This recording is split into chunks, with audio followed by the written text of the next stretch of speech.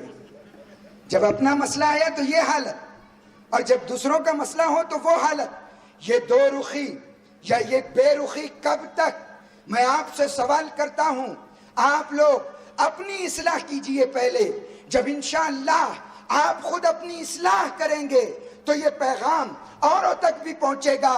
ہم تو صاف کہنا چاہتے ہیں ان طلاق کے مسئلوں پر ڈیبیٹ کرنے والے نام و نہاد مسلمانوں سے، اگر رہنا ہے تو شیخ لال بن کے رہو، ورنہ اختیار ہے رام لال بن کے رہو۔ ہم نے تم کو نہیں روکا، لیکن ہاں ہم اتنا کہنا چاہتے ہیں،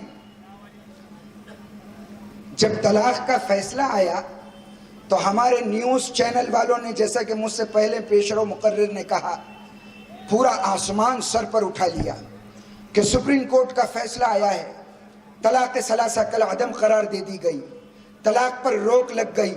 بعض اس سے ایک قدم آگے کہ مسلمان عورتوں کو انصاف ملا۔ بعض بیچاری آنٹیاں برقع پہن کر نیوز چینل پر کھڑی ہوئی اور ایک دوسرے کو پیڑے کھلا رہی۔ کیا کر رہی بولو؟ پیڑے کھلا رہے ایک دوسرے کو، اور اتنے زیادہ خوش کہ ان کو دیکھ کے محسوس ہو رہا کہ اچھے دن 100% آ گئے، کہ ایک ایک خبر پر یہ لوگ ایک ایک کنٹل پیڑے تقسیم کر رہے۔ ہم تو بڑے پریشان ہیں بھائی، نہ ہم نے آپ سے لوڈ شیڈنگ کے بارے میں کہا، نہ راستوں کے گڑھوں کے بارے میں کہا۔ آپ نے تو وعدہ کیا تھا کہ ہم ڈیجیٹل انڈیا بنائیں گے، لیکن آج تک ہم انتظار کر رہے ہیں وہ ڈیجیٹل انڈیا کون سا ہوگا؟ آپ لوڈ شیڈنگ کے نام پر بلیک انڈیا بنا چکے ہیں۔ اور بہت سی باتیں ہیں بولنے کی، لیکن میں اس مخصوص بات کی طرف آپ کی توجہ مبذول کروں گا۔ کیا صرف میرے میڈیا والے بھائیوں، کیا صرف مسلمان عورتوں کو ہی کورٹ کی جانب سے انصاف ملا؟ اس کے 15 دن کے بعد ہریانہ کے اندر ایک شخص نے بہت سی مہیلاؤں پر اتیاچار کیا، ظلم کیا۔ راک سٹار ہونے کے باوجود لوگ اس کے پوترتا کے قائل ہو گئے، لیکن یہاں کی عدلیہ نے اس کو مجرم کہا، اور اس کے بعد اس پر جب حکومت کی گرفت مضبوط ہوئی تو آپ کو پتا ہوگا اس کے دیگر مدعوں کو اچھالا گیا، لیکن وہ بیچاری آنٹیاں پھر نیوز چینل پر نظر نہیں آئیں پیڑے کھلاتے ہوئے۔ میں سوچنے لگا کہ پیڑوں کی دکان اس دن بند ہو گئی تھی۔ ایسا ہے کہ پیڑوں کی دکان بند ہو گئی تھی؟ کیا اس دن ان کے پاس پیڑے کھلانے پیسے نہیں تھے؟ کیا ان پیڑوں کے اندر مٹھاس کی جگہ کڑواہٹ آ چکی تھی؟ یہ تمام باتوں پر توجہ کیجئے اور ایک مخصوص نظریے کی جانب اپنے ذہن کو پھیریے۔ یہ لوگ کسی بھی مدعے کو سیریس نہیں لینا چاہتے ہیں، بلکہ ان کا مشن یہ ہے کہ طلاق کے ذریعے سے مسلمانوں کے ذہنوں میں شکوک اور شبہات کو پیدا کیا جائے اور برادران وطن کو یہ باور کرایا جائے کہ شریعت اسلامی زحمت کا نام ہے، کوئی رحمت کا نام نہیں ہے۔ لیکن ہم بڑے ادب سے کہیں گے کہ ہمارے برادران وطن سے بھی کہ دوستوں، بھائیوں، میرے جتنے سناتن دھرمی بھائی ہیں جو آپ کے ساتھ اٹھتے بیٹھتے ہوں، جو آپ کے ساتھ کانٹیکٹ میں ہوں، جن کے ساتھ آپ کاروباری لین دین کرتے ہوں، جن کے ساتھ آپ بیٹھ کر چائے اور گپ شپ کرتے ہو، جب بھی وہ آپ کے پاس آ کر بیٹھ جائیں، ان پر یہ سماجی مدعوں پر اور اسلام کے خصائلی مدعوں پر بحث ہونی چاہیے۔ آپ ان سے کہیں کہ دیکھو یہ جو ٹرپل طلاق کا مسئلہ ہے، یہ آپ کی دشا بھول کی جا رہی ہے اور مسلمانوں کو اس ملک کے اندر ستایا اور ہراسمنٹ اور پریشان کیا جا رہا ہے، کیونکہ اقتدار پر متمکن لوگ تمام مائنورٹیز کو دبانا چاہ رہے ہیں۔ اس کے اندر صرف مسلمان نہیں، ایس سی ایس ٹی اور او بی سی کے لوگ نہیں، تمام وہ مائنرٹیز، ہندو، تمام وہ مائنرٹیز، سکھ سماج، عیسائی سماج، لنگایت سماج، ان تمام سماجوں کے علاوہ اور بہت سے مائنرٹیز ہے، ان کو بھی پریشان کیا جا رہا ہے۔ آج ضرورت ہے خود اپنے اتحاد کی، اور اس کے علاوہ تمام مظلوم طبقات کو اپنے ساتھ ملا کر ایک متحدہ پلیٹ فارم بنا کر ان ظالموں سے لڑنے کی جو اس ملک کے اندر امن و آشتی کو تباہ کرنا چاہتے ہیں، الفت و محبت کو ختم کرنا چاہتے ہیں۔ وہ لوگ یہ سوچ رہے ہیں کہ آج مسلمان سوئے ہوئے ہیں، لیکن میں آج آپ کے اس مجمع کو دیکھ کے کہتا ہوں کہ انشاءاللہ حرارت ایمانی پھر سے جاگ اٹھی ہے، جرأت و استقلال ہمارے خونوں میں دوڑ رہا ہے۔ آج ہم شریعت کی پاسبانی، وہ پاسداری کے لیے ہر قربانی دینے کے لیے تیار ہے۔ میں اس شعر پر اپنی بات کو ختم کرنا چاہتا ہوں۔ کون کہتا ہے کہ سانسوں کی ضمانت دی جائے؟ کون کہتا ہے کہ سانسوں کی ضمانت دی جائے؟ خود ہمیں اپنے تحفظ کی اجازت دی جائے۔ کون کہتا ہے کہ سانسوں کی ضمانت دی جائے؟ خود ہمیں اپنے تحفظ کی اجازت دی جائے۔ ہم کو تلواروں کے لائسنس نہ دیجئے، لیکن کم سے کم ڈھال تو رکھنے کی اجازت دی جائے۔ وآخر دعوانا الحمدللہ۔ ہند میں انوکھا مرکز تحفظ دین، یہ دین کا ترجمہ ہے۔